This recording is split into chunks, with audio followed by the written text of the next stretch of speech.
Hello everyone, in this video I'm going to show you how to check grammar using Fixy AI app.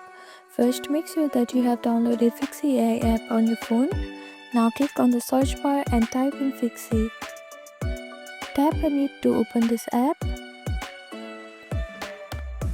After that, you can see three different options here. To check grammar, simply click on this option which is on the center. Now here on this field, type in your text that you want to check the grammar, or you can simply copy the text and paste it here. Now click on this correct option.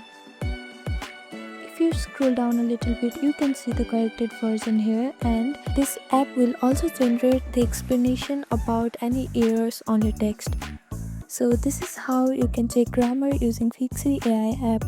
Thank you for watching this video. Please do not forget to like, share and subscribe to our channel, and comment down below if you have any other queries. Thank you.